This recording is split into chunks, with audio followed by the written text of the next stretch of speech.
Je voudrais vous parler d'un miracle de l'Évangile, et je lirai dans l'Évangile de Marc au chapitre 5 et au verset 25. Or, il y avait une femme atteinte d'une perte de sang depuis 12 ans. Elle avait beaucoup souffert entre les mains de plusieurs médecins, elle avait dépensé tout ce qu'elle possédait, et elle n'avait éprouvé aucun soulagement, mais était allée plutôt en empirant. Ayant entendu parler de Jésus, elle vint dans la foule par derrière et toucha son vêtement. Car elle disait, si je puis seulement toucher ses vêtements, je serai guérie. Au même instant, la perte de sang s'arrêta, et elle sentit dans son corps qu'elle était guérie de son mal. Jésus connut aussitôt en lui-même qu'une force était sortie de lui. Et se retournant au milieu de la foule, il dit, mais qui a touché mes vêtements? Ses disciples lui dirent, mais tu vois la foule qui te presse, et tu dis, qui m'a touché? Et il regardait autour de lui pour voir celle qui avait fait cela. La femme, effrayée et tremblante, sachant ce qui s'était passé en elle, vint se jeter à ses pieds et lui dit toute la vérité. Mais Jésus lui dit, ma fille, ta foi t'a sauvée. Va en paix et sois guérie de ton mal. La femme atteinte d'une perte de sang. Quand nous considérons le contexte ici de ce récit, la Bible nous dit que Jésus fait route vers la maison de Jairus, l'un des chefs de la synagogue. Et Jairus était venu interpeller Jésus pour sa petite fille qui était mourante et qui était aussi à l'extrémité. Et Jésus ici va se mettre en route pour une urgence. Et alors que Jésus ici est en chemin vers la maison de Jairus, une femme va surgir.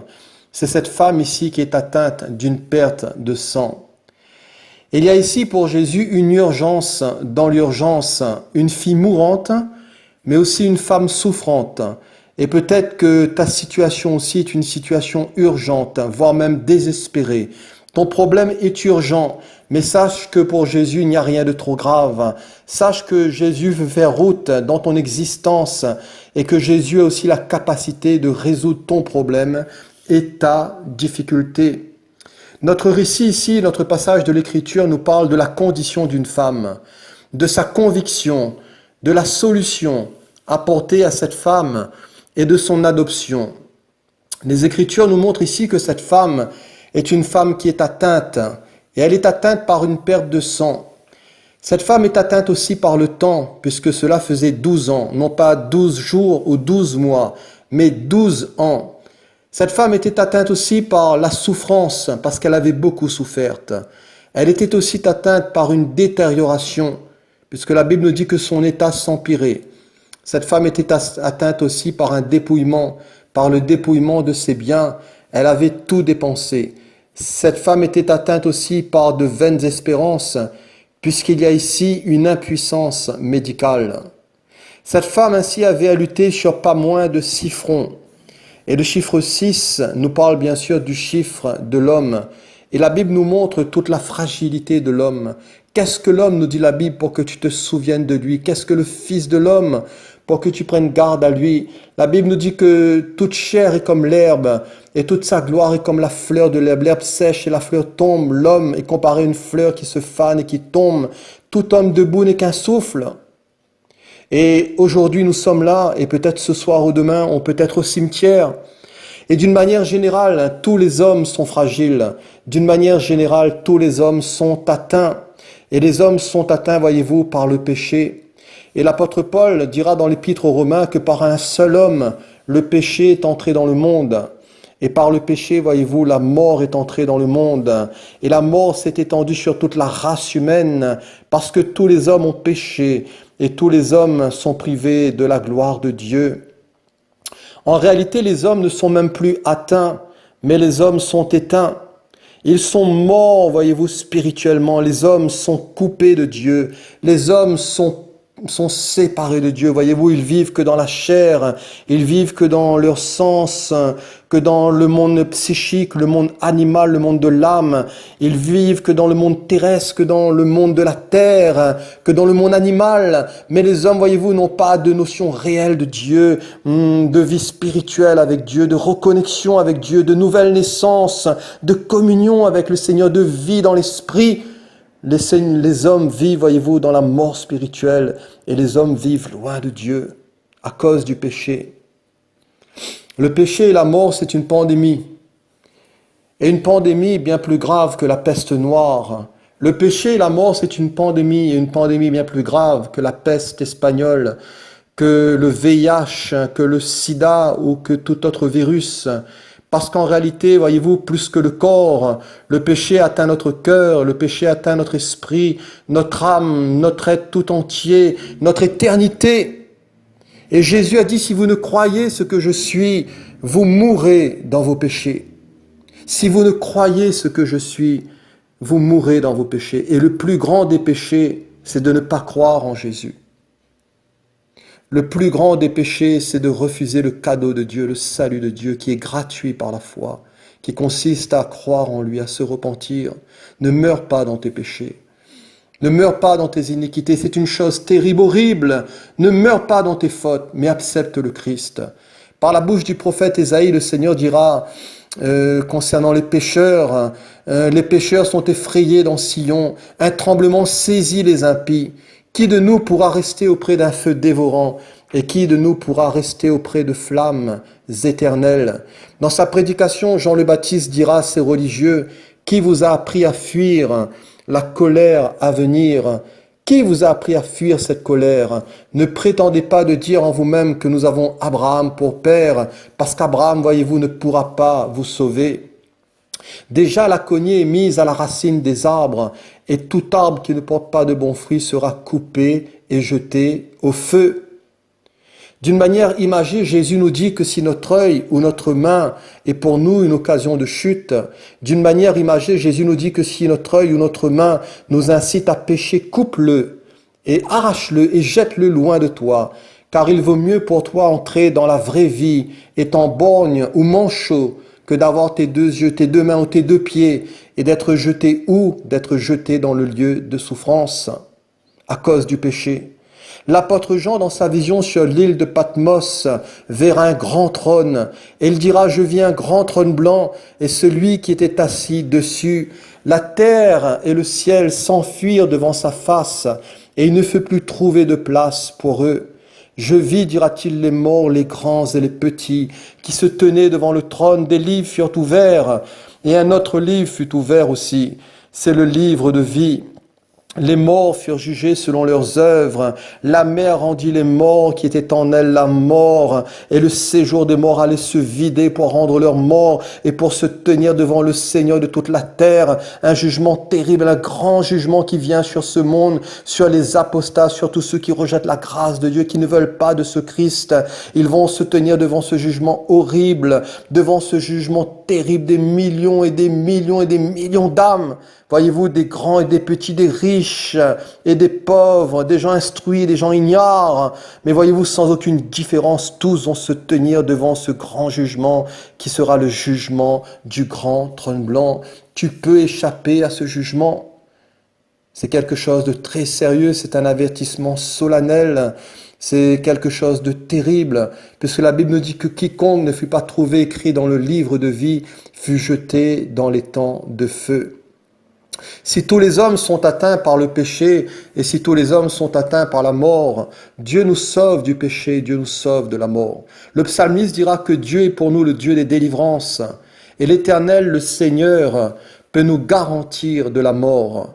Dans le psaume 103, David dira, mon âme bénit l'Éternel, que tout ce qui est en moi bénisse son saint nom. Mon âme bénit l'Éternel et n'oublie aucun de ses bienfaits, parce que c'est lui le Seigneur qui pardonne toutes mes iniquités. C'est lui qui te guérit de toutes tes maladies et c'est lui aussi qui délivre ta vie de la fosse. Dieu nous sauve de la fosse. Dieu nous sauve de la perdition, de la mort, du péché, de l'enfer, des démons de Satan, de ce présent siècle mauvais et pervers. Dieu nous sauve et il nous sauve comment? Il nous sauve par son Christ, il nous sauve par son Fils. Et Jésus était envoyé pour guérir ceux qui ont le cœur brisé, pour proclamer aux captifs la liberté, aux prisonniers la délivrance. Le prophète dira que Jésus allait être blessé pour nous, brisé pour nos péchés, pour nos iniquités. Jésus allait être le substitut, le remplaçant. Il allait satisfaire à la justice divine. Christ a pris ta place. Il n'a pris ma place. Ne l'oublie jamais, il est le sans péché. Il est l'Immaculée Conception. Marie n'est pas l'Immaculée Conception. La religion mange, voyez-vous, parce que Marie elle-même dira que mon âme, dans son cantique, exalte Dieu, mon Sauveur. Elle avait besoin d'être sauvée. Elle avait besoin du salut de Dieu. Le seul qui est le pur, qui est le sans tache, qui est ton Sauveur, qui est l'Immaculée Conception, qui a été ton substitut, qui est ta garantie, qui peut te préserver d'une éternité sans Dieu, c'est Jésus. Et Jésus a tout accompli pour toi à la croix, il a tout accompli pour moi.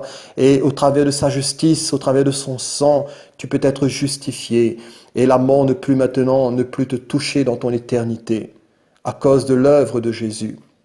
La femme atteinte d'une perte de sang. Si la Bible nous parle de la condition de cette femme, la Bible nous parle aussi de sa conviction, de sa foi. Cette femme était une femme de foi. Au verset 27, elle a entendu parler de Jésus et elle vint dans la foule par derrière et toucha son vêtement. Car elle disait, si je puis seulement toucher ses vêtements, je serai guérie. Cette femme a entendu parler de Jésus. Et il y a ici la naissance de la foi. Et la foi vient de ce que l'on entend, et ce que l'on entend vient de la parole du Seigneur. Christ est la parole faite chair. C'est lui qui est entièrement digne d'être reçu, d'être cru. Jésus est l'objet de notre foi. Nous ne voulons pas parler d'autre chose que de lui. Nous ne voulons pas présenter autre chose que le Christ. Nous ne voulons pas présenter une religion, une nouvelle dénomination, une nouvelle doctrine. Nous ne voulons pas présenter une secte, un homme, un gourou. Nous ne voulons pas présenter un système. Mais nous voulons présenter le salut qui est en Christ. Et comme Paul, il n'avait pas eu la pensée de savoir parmi les Corinthiens autre chose que Jésus, et que Jésus crucifié, mais aussi Jésus ressuscité, glorifié. L'évangéliste Luc nous dit qu'on se pressait autour de Jésus pour l'entendre lui, pour entendre sa parole, assez avec les chimères, assez avec toute cette ambiance mondaine, ou tous ces systèmes religieux qui se mélangent avec ce monde profane, toutes ces églises qui entrent de plus en plus dans l'abomination, où les gens prêchent tout et n'importe quoi, où la parole de Dieu, voyez-vous, est galvaudée, elle est mélangée à toutes sortes de sauces, de programmes, mais ce n'est pas la parole du Seigneur. Il nous faut revenir à la parole pure et sainte du Seigneur qui nous sauve. À la foule qui était réunie autour de lui, Jésus leur dira, heureux sont vos yeux parce qu'ils voient et vos oreilles parce qu'elles entendent. Je vous le dis en vérité, beaucoup de prophètes et de justes ont désiré voir ce que vous voyez et ne l'ont pas vu, entendre ce que vous entendez ne l'ont pas entendu, mais heureux sont vos yeux et vos oreilles, parce que ces prophètes, voyez-vous, ils n'ont pas vu ce temps, le temps du Messie. Ils l'ont annoncé, voyez-vous, ils ont cherché à comprendre, mais nous pouvons comprendre, nous sommes dans cette période de grâce, entends sa parole, reçois sa parole avec douceur, cette parole qui a été plantée en toi et qui peut aussi te sauver. Si cette femme a entendu parler de Jésus, cette femme est aussi venue vers Jésus, elle vint dans la foule par derrière. Et dans la foi, il y a une démarche, il y a une action. Jésus a dit, je ne mettrai pas dehors celui qui vient à moi. Un jour, on amena des petits-enfants à Jésus, mais les disciples vont reprendre ces personnes. Et Jésus, voyant cela, va être indigné. Et il leur dira, mais laissez venir à moi les petits-enfants, et ne les en empêchez pas, car le royaume de Dieu est pour ceux qui leur ressemblent. Dans l'évangile de Jean, chapitre 5, Jésus a opéré un grand miracle. Un homme malade depuis 38 ans a été complètement guéri le jour du sabbat. Mais certains juifs, voyez-vous, ont été offusqués à cause des paroles et de la personne de Jésus qui était pour eux une controverse, une contradiction. Et Jésus leur dira, vous ne voulez pas venir à moi pour avoir la vie. Vous ne voulez pas. Ce n'est pas qu'ils ne pouvaient pas, ils ne voulaient pas. C'était volontairement et beaucoup ne veulent pas de Jésus. Non pas parce qu'ils n'ont pas entendu la bonne nouvelle, non pas parce qu'ils ne savent pas que Jésus peut les sauver, mais c'est parce qu'ils ne veulent pas. Pourquoi ils ne veulent pas? Parce qu'ils sucent leur péché comme un bonbon sous la langue. Ils préfèrent l'iniquité, ils préfèrent le vice, ils préfèrent le sexe au mariage, ils préfèrent l'infidélité, ils préfèrent l'adultère, ils préfèrent l'alcool, ils préfèrent les plaisirs du ventre, ils préfèrent les désirs de ce monde, ils préfèrent les fausses religions, ils préfèrent l'idolâtrie qui leur permettent de vivre comme ils le veulent. Mais ils ne veulent pas au fond de changer leur vie, ils ne veulent pas se repentir, ils ne veulent pas réformer leur voie et revenir au Seigneur. Vous ne voulez pas venir à moi pour avoir la vie. Viens à Jésus, cher ami. Viens vers lui. C'est une question de vie ou de mort. Jésus est le pain de vie. Si tu viens à lui, tu n'auras plus jamais faim et tu n'auras plus jamais soif. Si nous pouvons nous approcher de Jésus, c'est parce que Jésus s'est approché de nous, il a fait le premier pas. Et Paul dira, c'est une parole certaine et entièrement digne d'être reçue que Jésus est venu dans le monde pour sauver les pécheurs dont je suis le premier, c'est-à-dire un exemple type. Paul lui-même était un homme méchant, un homme violent, un rebelle, un persécuteur, mais il a obtenu miséricorde parce qu'il était dans l'ignorance, dans l'incrédulité. Et la Bible nous dit que Dieu ne tient pas compte des temps d'ignorance. Dieu ne tient pas compte de ton temps d'ignorance, cher ami, de toutes tes fautes, de toute ta vie abominable. Mais le Seigneur t'annonce aujourd'hui et à tout homme et en tout lieu qu'ils aient à se repentir sincèrement et à se convertir et à abandonner toute forme de péché et à se confier dans ce Sauveur merveilleux. Jésus est le Fils de l'homme et il est venu pour chercher et pour sauver ceux qui étaient perdus. Si cette femme a entendu parler de Jésus, si cette femme s'est approchée de Jésus, elle va aussi toucher les vêtements de Jésus. Si je puis seulement toucher ses vêtements, je serai guéri. Il y a ici une certitude, il y a un contact.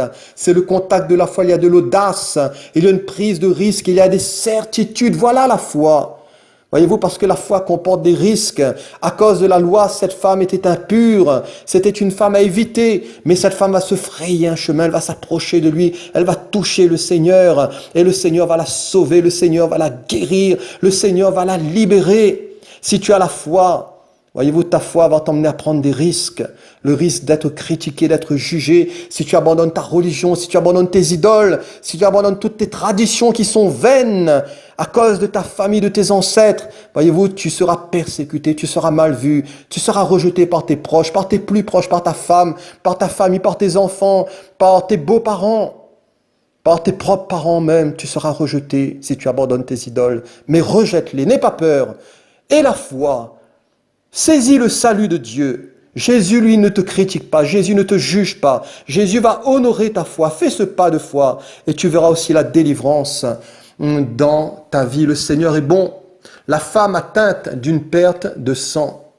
Si la Bible nous parle de la condition de cette femme, si la Bible nous parle de la conviction de cette femme, la Bible nous parle aussi de la solution apportée à cette femme. Au verset 29, au même instant, la perte de sang s'arrêta et elle sentit dans son corps qu'elle était guérie de son mal. Au même instant, le Seigneur a guéri cette femme. Le Seigneur a honoré sa foi. Le Seigneur a agi puissamment, instantanément, et le Seigneur l'a secouru. La foi nous permet de vivre le miracle. Jésus, au verset 30, connut aussitôt en lui-même qu'une force était sortie de lui. Jésus savait que quelqu'un l'avait touché dans cette foule.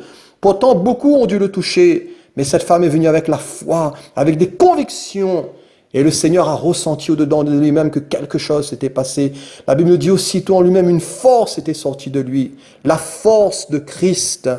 Si cette femme est faible, Jésus est fort. Et Jésus veut être ta force. Jésus est plus fort que ta maladie. Jésus est plus fort que tes yeux malades. Jésus est plus fort que tes oreilles malades. Jésus est plus fort que ton handicap. Jésus est plus fort que tes jambes faibles. Jésus est plus fort que ta scoliose, que ton diabète, que ta paralysie. La belle-mère de Simon était atteinte d'une fièvre violente, mais Jésus la toucha.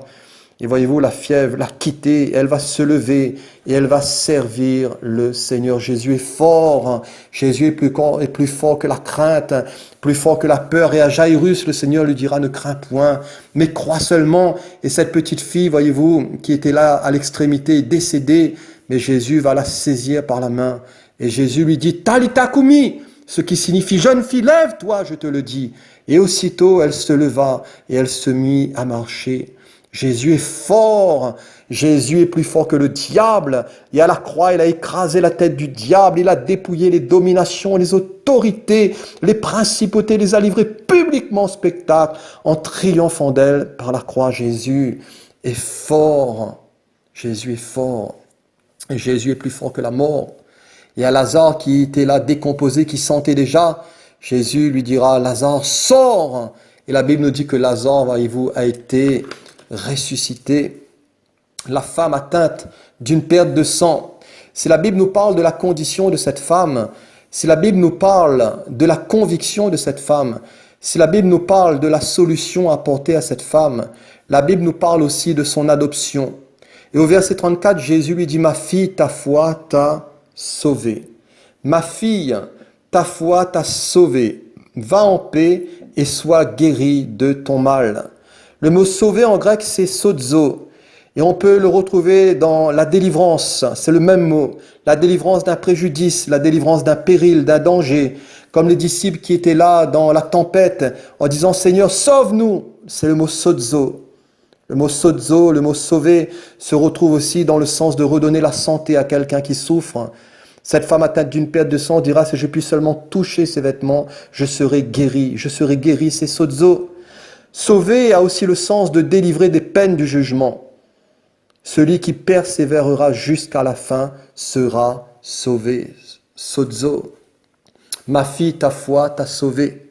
Et la Bible nous dit que c'est par grâce que vous êtes sauvés, c'est par le moyen de la foi. Cela ne vient pas de vous, c'est le don du Seigneur, c'est la grâce de Dieu, comme pour ce brigand qui a été sauvé in extremis. Il lui restait très peu de temps à vivre, mais il s'est tourné vers Jésus en disant « Seigneur, souviens-toi de moi quand tu viendras dans ton règne. » Et Jésus lui dira « Aujourd'hui même, tu seras avec moi dans le paradis. Va en paix. » Jésus est le prince de la paix. Jésus connaît ton cœur troublé. Jésus connaît ton cœur agité. Jésus connaît tout le désordre qui se trouve dans ta vie. Tu rames, tu ne trouves plus le sommeil, tu es chargé de médicaments, de piqûres et tu es complètement bouleversé. Le Seigneur veut t'offrir sa paix. Sa paix, il ne la vend pas, tu n'as pas besoin d'acheter. Tu n'as pas besoin de faire des neuvaines, faire des carèmes ou de sauter la mer pour aller dans tel lieu de pèlerinage. Tout cela, ce sont des choses vaines. Mais Jésus, sa paix, il la donne. Il l'a donnée pour toi. Il veut te donner sa paix, il veut te la laisser. Jésus veut ouvrir un chemin de paix dans ta vie. Tu peux te confier en lui, tu peux croire en lui. Entends ma voix. Il a fait un miracle pour cette femme atteinte d'une perte de sang. Jésus a adopté cette femme. Si tu crois en lui, tu peux devenir aussi enfant de Dieu. Et le Seigneur te fera naître de nouveau. Le Seigneur te donnera des objectifs nouveaux, une vie nouvelle. Il viendra enlever la maladie de ton corps, la souffrance, la peine, les larmes. Il viendra sécher tes larmes. Il viendra te guérir, il viendra panser tes plaies, il viendra au plus profond de ton âme, de tes entrailles, de ton cœur. Il viendra t'apporter le salut dans ton esprit, il va te régénérer, il fera toutes choses nouvelles, il va te recréer. Le Seigneur ne veut pas prendre ta vie et faire du rapiessage, du raccommodage, mais le Seigneur va faire toutes choses nouvelles pour toi. Et foi en lui, crie vers ce Jésus, il est vivant, il n'est pas resté dans le trou, mais il vit au siècle des siècles, c'est ton sauveur, c'est ton bien-aimé, crois en lui, il te suffit tout simplement d'avoir la foi et de croire en lui.